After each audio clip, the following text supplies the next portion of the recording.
అలసిన వానికి ఓరడించు మాటలు.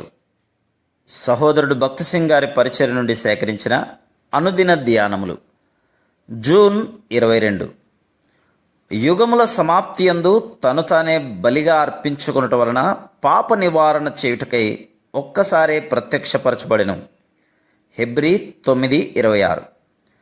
ప్రత్యక్షపు గుడారములోని తెర వెనుకకు ప్రధాన యాజకుడు ఒక్కడే సంవత్సరమునకు ఒకసారి వెళ్ళవచ్చును. బలి రక్తము లేకుండా అతడు కూడా వెళ్ళలేడు. ఘనతయు అలంకారమును కలుగునట్లు అతడు ప్రతిష్ఠిత వస్త్రములను ధరించవలను. నిర్గమకాండము 28వ అధ్యాయం 2-4 వచనములు. తెల్లని అంగి, దానిపైన నీలిరంగు అంగి ధరించవలను. ఆ నిలువుటంగి అంచుల చుట్టూ ఒక్కొక్క బంగారు గంటయు దానిమ్మ పండును ఉండవలను. బంగారుతోనూ నీల ధూమ్ర రక్తవర్ణములు గల ఏఫోదును పేనిన సన్న నారతోనూ చిత్రకారుని పనిగా నేయవలను. ఈ 5తో నేయబడిన ఏఫోదును నీలిరంగు నిలువుటంగిపై ధరించవలను. ఏఫోదు మీద న్యాయ విధాన పథకమును ధరించవలను. దాని పై భాగమున 12 రత్నములు, క్రింది భాగమున ఊరీము తుమ్మీము ఉండవలను. ఈ వస్త్రములన్నీ దైవత్వమును గూర్చి తెలియజేస్తున్నవి.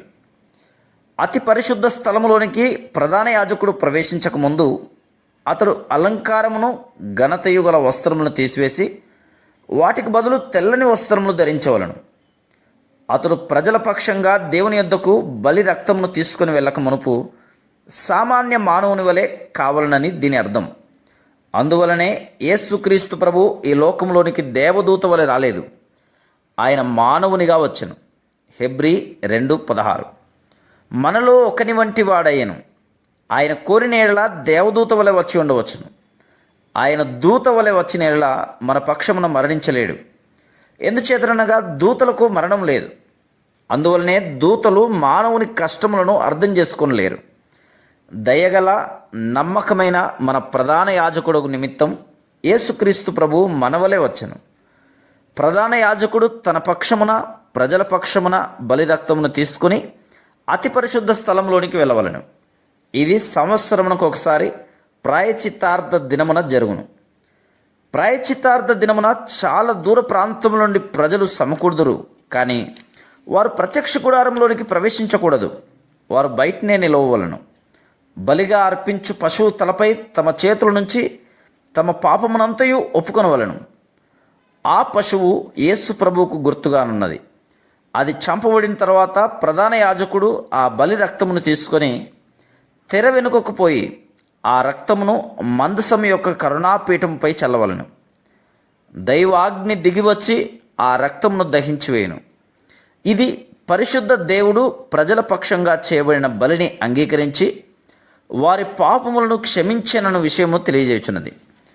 అప్పుడు ప్రధాన యాజకుడు అతి పరిశుద్ధ స్థలంలో నుండి వెలుపలికి వచ్చి తాను వారి పక్షంగా తెర వెనుకకు పోయి రక్తమును అర్పించగా అగ్ని పరలోకము నుండి వచ్చుట తాను చూస్తునని తెలియజేయును. దేవుడు వారి పాపములను క్షమించనని వెల్లడి చేయును. దేశమంతటికి అది మహా సంతోషకరమైన దినము. కానీ ఈ బలులేవి మానవుణ్ణి పరిపూర్ణుని చేయలేవు.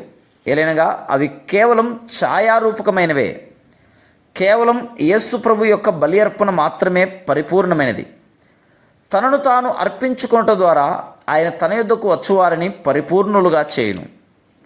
Praise the lord.